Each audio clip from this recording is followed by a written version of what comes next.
자, 그러면 맹렬히 도전하는 2위 홍준표는 도전을 받지 않는 거냐? 사방에서 받고 있습니다. 그리고 당장의 3위가 기분 나쁘게 어른거리고 있어요. 2위 홍준표와 3위 유승민은 지난 대선 후보 토론 때도 악연을 쌓은 적이 있습니다. 유승민 후보가 또 은근히 조크가 강해요. 그리고 유승민 후보가 홍준표 후보한테 더 강합니다. 어떻게 보면 홍준표 후보가 토론을 되게 잘하는 측면이 있는데 유승민 후보도 홍준표만 만났다고 하면 좀 생기가 돌아요. 그때도 뭐라 그랬었냐면 홍 후보님 흉악범들 사형시킨다면서요. 하니까 홍준표가 예 하니까 뭐 유승민 후보가 그러면 성범죄자도 들어갑니까? 라고 합니다. 그건 뭐냐? 당시에 돼지발정제 논란 의식한 거거든요. 그래서 홍준표 후보가 당황합니다. 그거 무슨 소리 하는지는 알겠는데 하면서 예, 그때 홍준표 후보가 또 문성열처럼 세 글자를 던집니다. 유승민한테. 이정희 같아요. 네. 같은 보수 정치인인데 통합진보당이 이정희 의원을 끌어온 거예요. 그건 뭐냐면 너는 진짜 막 그 사람 공격하는 데나 혈안이 돼 있다. 이런 프레임을 씌우려고 했던 거죠. 그 유승민 홍준표가 이번에 또 다시 만났습니다. 한번 보시겠습니다. 자, 정책 주도권 토론은 이번엔 유승민 후보부터 시작합니다. 유승민이 홍준표에게 싸움을 겁니다. 우리 홍준표 후보님 질문하겠습니다. 홍 후보님께서 최근에 울산에 가셨더라고요. 신고리 원전에.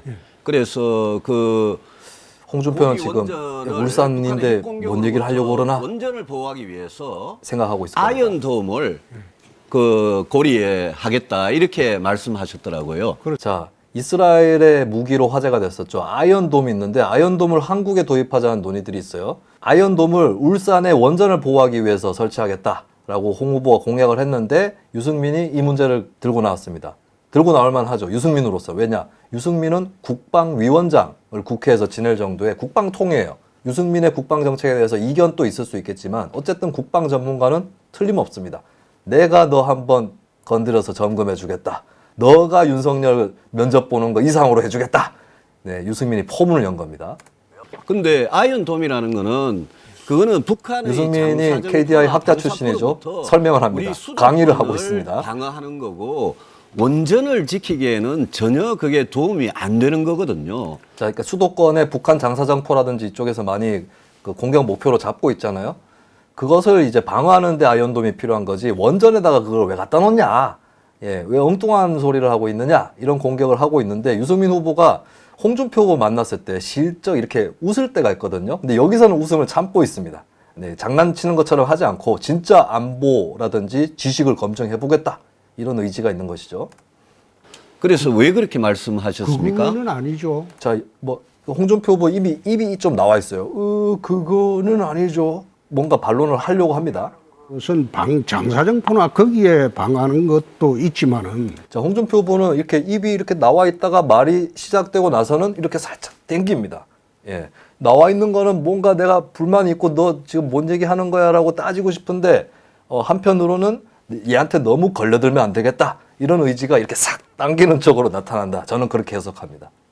미사일 방하는 것도 있습니다. 아닙니다.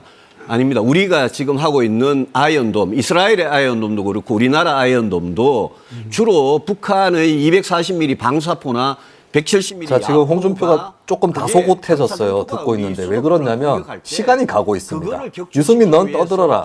내가 만약에 곤란한 상황이 와도 시간이 별로 없어질 것이다. 라고 하는 여유가 있을 것 같아요. 갖다가 들이박아도 원전은 파괴되지 않습니다. 그다음에 북한의 근데 유승민은 유승민대로 설명하는 걸 좋아하잖아요. 그러니까 양쪽 간에 윈윈이에요. 홍준표는 그냥 듣고 있으면서 시간 때우고 유승민은 옳다고 하면서 나 계속 설명할게. 나 유식하고 똑똑하다. 이걸 보여주고 있는 거죠. 두 사람은 어떻게 보면 콤비에 가깝습니다. 뭐 영광이든 뭐 울진이든 어디든 홍준표가 지금 끼어들고 싶은 의지가 크게 드러나고 있지 않아요. 근데 생각은 또 하고 있습니다. 그래서 울산에 가셔가지고 아이언돔으로 원전을 방어하겠다 이런 게 제가 보기에는 홍준표가 살짝 좀 대답을 하고 싶어하는 태도가 나타나는 게 슬슬 일마 이거 공격 들어오네. 그냥 강의에서 끝나는 게 아니네. 청문회처럼 하네. 이렇게 되면서 홍준표가 도저히 안 되겠다. 한번 해줘야겠다. 이렇게 또 나서고 지금 있는 거죠. 말씀하신 그대로입니다. 아니 아이언돔을 그래 내 얘기가 네 얘기야. 라고 일단은 묻혀서 가는 거예요. 아이언돔을 만든다는 것은 이스라엘이 미사일 방어 체제를 도입하겠다 그 뜻입니다. 아니 이스라엘이 미사일 방어 체제 예. 그 아이언돔이라는 거는 하여튼 수도권에 장사정포나 방사포를 하는 거지 그거는 원전을 방어할 수가 없다는 거를 제가 거듭 확인을 좀 드립니다. 그러면 나중에 또 하기로 하고요. 네, 유승민은 일단 홍준표가 조금 무식하다라는 거를 내가 폭로시켰다라고 만족을 하고 좀 뒤로 넘어간 것 같습니다. 홍준표 후보가 그러면 방어는 어떻게 하느냐? 주로 공격하시는 걸 봤잖아요. 방어는 어떻게 하느냐 그 부분인데 묘하게도 아까 전에 봤었던 문성열하고 비슷한 것이 나옵니다. 그것을 하태경이 홍준표에게 던지는데 자 하태경이나 홍준표나 이재명 싫어하겠죠. 이재명 포퓰리즘이다. 이런 공격을 둘 다 하고 있습니다. 국민의힘 주자들 대부분 다 할 거예요. 근데 하태경이 홍준표에게 또 큰 한 방을 던집니다. 홍 후보님 공약 중에서도 이재명식 포퓰리즘 공약이 여러 개 있어요. 네, 이거는 윤석열 보고 홍준표가 문성열이라고 했듯이 하태경은 홍준표에게 너는 국민의힘판 이재명이야 라고 공격을 하는 겁니다. 올랐는데 이 주제는 국민연금 주제인데 이 정책보다는 제가 태도를 중심으로 일단 국민연금을 말씀드리겠습니다. 무이자 대출한다는 황당 공약이 있던데 홍준표 후보가 뭔가 기분이 안 좋아요. 지금 표정이.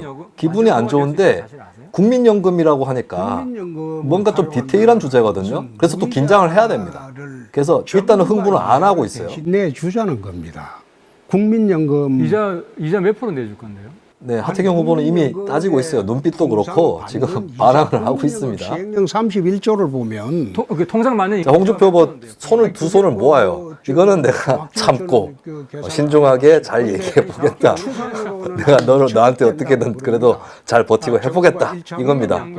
네, 이렇게 해서 두 손을 모으는 것도 참 특이합니다. 10%가 넘습니다. 아이, 그래서 근데 손을 풉니다. 아이 하면서. 그 이자를 못 네, 채워주면 홍준표 표정이 이거 안 되겠네 표정입니다. 제가 정말 이 문제 꼭 답변을 네, 기회를 손이 이렇게 주셔야죠. 나오기 시작하고 슬쩍 웃습니다. 왜냐하면 자기보다 어린 사람이 달려드는데 처음엔 잘 대해주겠다. 그리고 내가 말리지 않겠다. 이렇게 하면 손을 모아요. 그러다가 이제 말이 안 통하니까 아니 하면서 손 풀립니다. 그러면서 아 이거 안 되겠네 하면서 이제 입도 나가고 손도 나가고 있어요. 네. 할 수 있는 조항이 있습니다. 그 말씀 하실 것 같아서 제가 확인해 보니까 그건 무슨 말이냐면 그리고 막 하태경이 준비를 많이 해왔어요. 사실은 뭐 누가 옳든 그러든 간에 그거를 안 겁니다. 홍준표도. 그래서 예 일단은 뭐 자기가 굳이 맞받아칠 필요 없거나 혹은 맞받아치기 부담스러운 것들은 수용하는 태도로 가는 겁니다. 그 부분에서 일정 부분 찾아 쓸 수 있다. 특히 어르신들이 그걸 실버론이라 그러는 거예요. 예 하다가 그 다음에 특이한 장면이 나오는데 살짝 작은 소리로 네. 이것은 뭐냐면 예 할 때는 그래 그건 뭐 맞다 치는데 어디 이렇게 한번 들어보자 라고 하는 조금 더 공격적인 자세라면 은 이건 뭐라고 해야 되나 에다가 이거 어떻게 받아쳐야 되나 그리고 제 공부 많이 해온 것 같은데 그리고 일단 드러나 볼까 이런 복잡한 심리들이 실버론이라 그러는 거예요. 그 돈으로 이렇게 나타나는 홍 겁니다. 후보님이 2018년 뭐라 그랬냐면은 예. 국민연금은 국민의 노후 예, 보장금으로 예와 아무리 건전하게 관리해도 이런 것들이 결합되어 있는 관리하면 이런 반응인데요. 사실 이러한 굉장히 짧은 단발마적인 신음소리와 같은 이런 소리라든지 또 표정 이런 것들은 때로는 언어보다 더 강력하게 언어 이상의 의미라든지 느낌 이런 것들을 전달하고는 합니다. 이것은 이제 어쨌든 하태경이 몰아붙일 때, 그러니까 홍준표가 윤석열을 몰아붙일 때와는 또 다른 남이 더 젊은 사람이 날 몰아붙였을 때 그것을 대하는 홍준표의 태도라고 볼 수 있겠습니다. 국민의 마지막 근데 보면은 전반적으로 아주 큰 마이너스를 피해 가려고 노력하고 있어요. 홍준표 후보가. 그래서 2위 후보는 1위를 추격하는 것 말고도 군소 후보들 추격받는 것도 굉장히 힘든 일이거든요. 그런 부분도 이중고를 나름대로 돌파해 나가려고 하고 있다. 이렇게 볼 수 있겠습니다. 8명이 나오면은 이게 완전 물고 물리는 관계가 돼요. 그리고 심지어 A가 B 때리고 B가 C 때리고 이게 아니라 B하고 C가 내가 더 A 잘 때린다 하면서 서로 때리려고 합니다. 그러니까 홍준표, 유승민 또 윤석열 때리려고 하고 근데 홍준표도 하태경만 때리는 게 아닙니다. 원희룡 나도 있다! 라고 소위 귤재앙으로 요즘에 또 불리고 있는 원지사가 나서게 됩니다. 돌고 돌아 결국 북한 논리하고 똑같습니다. 자, 여기서 원희룡의 큰 공격 나왔습니다. 자, 홍준표가 험한 꼴 많이 보고 있는데 아까 하태경한테는 너 이재명 같다 공격받고 원희룡한테는 그 북한 논리랑 똑같은 거다. 이거는 홍준표 입장에서는 정말 예상을 못했을 거예요. 왜냐하면 나야말로 가장 북한을 상대로 강한 논리를 펴고 있는 사람이고 지난 2017년 대선 때도 홍준표는 김정은이를 자기가 요리해버리겠다 이런 식으로 얘기를 했던 사람이거든요. 근데 그 홍준표에게 원희룡이 당신은 북한이랑 결국에 같은 논리를 펴고 있다.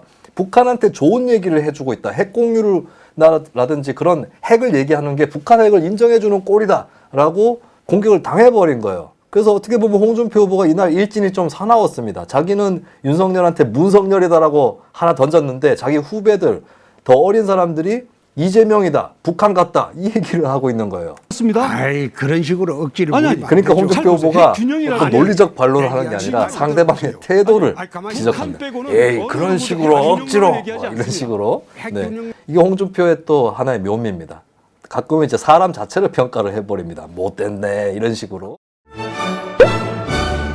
네, 지금까지 국민의힘 후보들의 토론 지켜보셨는데요. 이 TV 토론을 통해서 누가 강자고 조금 더 약자고 이런 것들이 드러나고 있다라고 하는 겁니다. 그렇다면 저는 이 TV 토론을 통해서 이 TV 토론에 나타나는 논리뿐만 아니라 표정이라든지 손짓 이런 것들을 모두 감안했을 때 10월 8일에 결정되는 국민의힘 최종 4명의 후보가 누군지 그리고 그 순위가 어떻게 되는지 예언할 수 있습니다. 참고로 이 순위는 최종 순위는 아니에요. 현재 스코어를 제가 짚어서 예언을 하는 겁니다. 10월 8일에 발표될 2차 경선 결과로 선정될 4명과 그 순위 1위 윤석열, 2위 홍준표, 3위 유승민 이러면 이제 댓글 막 달립니다. 야, 그건 나도 하겠다. 예, 댓글 막 달리겠죠. 자, 1, 2, 3위가 중요한 게 아니고 나머지 한 명이 누구냐? 저의 초이스는 원희룡입니다. 4위에 대해서 정치권에서도 말들이 여러 가지로 오고 가고 있을 거예요. 그리고 윤석열, 홍준표, 유승민 빼고 나머지 5명 또 누구든지 4위로 들어갈 수 있는 거 아니냐? 충분히 그렇게 얘기할 수 있습니다. 5명 후보가 다들 강점이 있어요.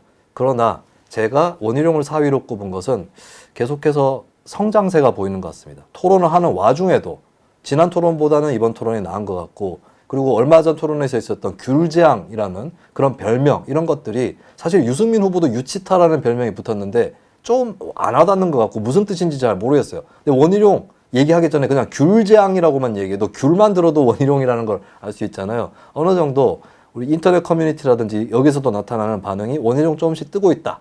뭐 이런 게 나타나고 있고 원희룡 후보도 아직 가야 할 길은 먼 것 같지만 이 토론에서는 그래도 안정적인 모습을 보여주고 있습니다. 그런 의미에서 저는 4위 원희룡까지 해서 국민의힘 2차 경선 결과를 예언합니다.